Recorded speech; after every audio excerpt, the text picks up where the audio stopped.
Hey, what's up everybody? Welcome to Read With Me. I am your host, Kelly Michelle. This is a channel in which we focus on reading together separately. And we are reading this month, The Perfect Marriage by Jeneva Rose. Listen, last time, so much juiciness was going on.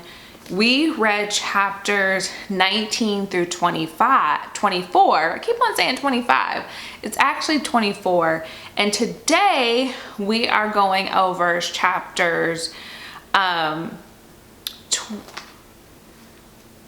25 through 31. So let's jump right into it.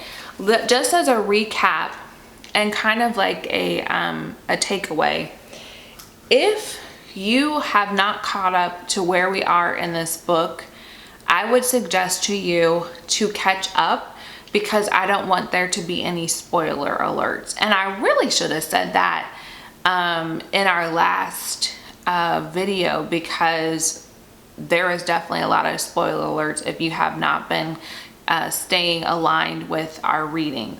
Nonetheless, here's the disclaimer. If you haven't read, please catch up and read, because I don't want to do any spoiler alerts for you. All right, so we ended with Adam officially being charged. And so we pick up in chapter 25 with the traditional proceedings that happen when you are charged. So he has to enter a plea. So he is going to enter the plea of not guilty. Then the next step is setting bail, and he was able to make bail. The bail was $2 million, which that is a lot of money, but that's what it is when it's a murder. They want to make sure that you're not a flight risk. So he makes bail, and he is placed on house arrest. He's placed on house arrest, and his house arrest is at the lake house.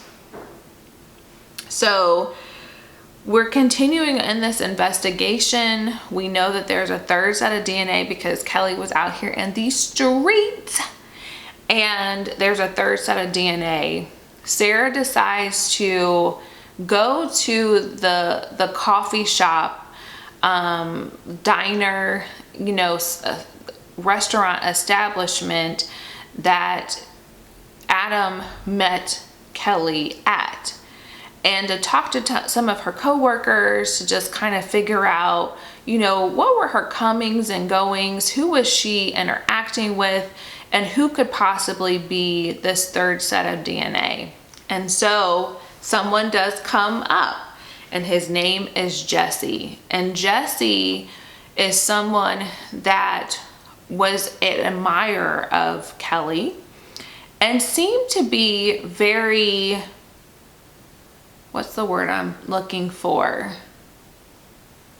Overzealous is what is coming to mind, but that's probably not the word choice that I want to use. I would say that he is more obsessive. So he was always, according to her coworker, coming to the coffee shop when she was working, always asking for her. And from her description, her coworker, he was kind of creepy. He was really kind of creepy. So now this person has entered, and the question is he the third set of DNA? Because they do have some interaction, they have some text message exchanges. So we're trying to figure out what's going on with Jesse. And then also too, the chapters wrap up, and these were rather short chapters. The section of the book that we just read, 25 through 31, Adam has decided to conduct his own investigation. So he has enlisted the help of a reporter, and he is now going to start investigating himself. Because listen, his life is on the line. If he, during the plea that he was entering, If he is charged with this murder, he would be executed. So he wants to do everything in his power to make sure that that doesn't happen. Excuse me. So he is doing his own investigation, and he's really just trying to prove his innocence. Something else that has continued to be a theme and kind of just creep up in these chapters is this kind of odd, weird interaction between Sheriff Stevens and Sarah. And so this is the first time that Adam has been observant of, it's not the first time that he's observed their interactions, but this is the first time that he introduces the idea that maybe Sarah is having an affair.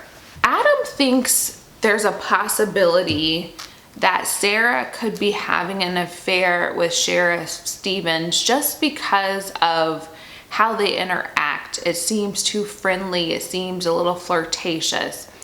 Do you think that maybe Adam is correct, that there's something going on between the two of them? Or do you think because of his own behavior, he is projecting an affair, or his thought that his wife would also be having an affair? Because even though I have never participated personally on cheating anyone, I can just imagine if you were a person that did cheat on your partner or your spouse, that maybe subconsciously you would have a level of trepidation or fear of the possibility that your spouse could also do the same thing for you. And so my thought is, as far as what's going on with Sarah and Sheriff Stevens, I don't think that they are having an affair. I do think that some of maybe their interactions seem a little too familiar or maybe inappropriate, but I think that Adam is just projecting that just because of his own personal behavior, because he himself had cheated on his wife. But what do you think? Do you think that there's something suspicious or something going on between Sarah and Sheriff Stevens? I don't know. We'll continue to read and find out. So that was chapters 25 through 31.